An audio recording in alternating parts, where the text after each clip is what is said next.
आहे परी आपलं छान चिकू काढते खाली. तर चिकू पिकायला काढायचे इथं बघा. तर असे मोठे मोठे चिकू हे बघा असं पिकायला टाकलं की खूप छान लागतात खायला. विकतच्या चिकू मध्ये कसं काळपट असतं बघा, आणि आपल्या घरच्या चिकू मध्ये काही नाही, अगदी साखरेहून गोड असतात. लकी तुझं काय निरीक्षण करायचं चाललंय काय?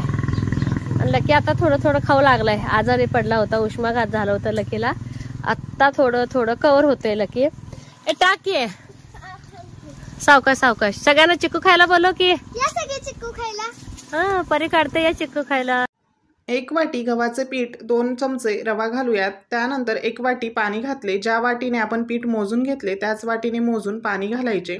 पुन्हा अर्धी वाटी मी इथे पाणी घातले. व्यवस्थित मिक्स करून अशा पद्धतीने बॅटर तयार झाले. आता एका कढईत 1 चमचा तेल गरम करून घेतले. त्यात जिरे, हिंग, 1 कांदा बारीक चिरून घातला. कांदा 1 ते 2 मिनिटं परतवून घ्यायचा. लगेच 3 ते 4 हिरव्या मिरच्या, 1 टोमॅटो व 1 गाजर बारीक किसून घेतला. 1 मिनिटभर परतवून झाले की ही तयार केलेली फोडणी त्यात घालूयात.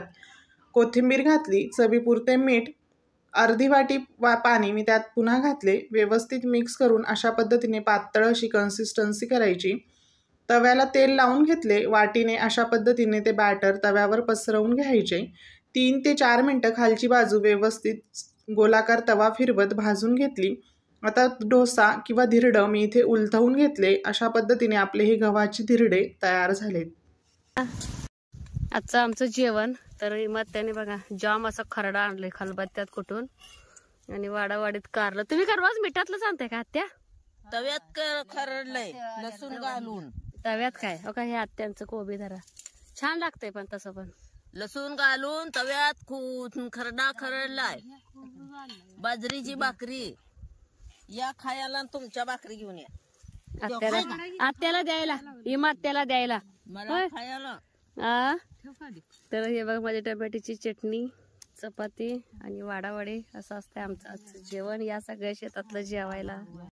उन्हाळा म्हटलं की आंबट कैरी आणि गोड आंबा हटवतो. तर आज मी कैरीची चटणी करणार आहे. त्यासाठी स्वच्छ आंबा धुवून घेतलेले आहे म्हणजे आपली कैरी. तर बघा जिरं घेतले, लसूण घेतले, तांबडं तिखट, मीठ आणि भिजवलेली हरभऱ्याची डाळ घेतली. हरभरा डाळ किमान 1 तास भिजवावं लागते.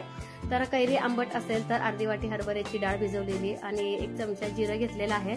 तर लसणाच्या पाकळ्या घ्या, मी 10-12 घेतलेला आहे, आणि चवीनुसार मीठ आणि तिखट तुमच्याला आवडीनुसार घ्या. जास्त तिखट आणि सप्पक कसं पाहिजे तसं, आणि मिक्सरला बारीक करून घ्या. 1 नंबर अशी कैरीची चटणी तयार होते. अशा पद्धतीने करा.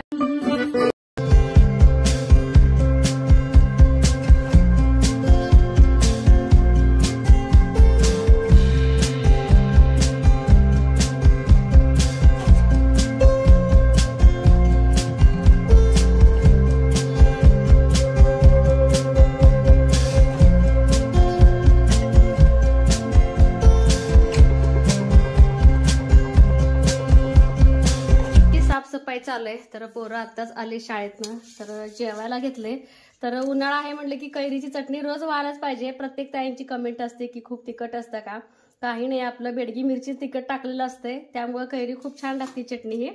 तर हे बघा घाऱ्या येतं भोपळ्याचे, आणि भात, रस्सा, ताक आणि मस्त झुणका, चपाती असं आहे आजचं आमचं जेवण. तर ताजं ताजं तूप आणि भात खाणं चाललंय सईचं. सगळ्यांना बोलू की या जेवायला. या सगळे जेवायला. तर चल ह्यांना दिले ताट करून, बोलवा जेवायला. परू चला जेवायला.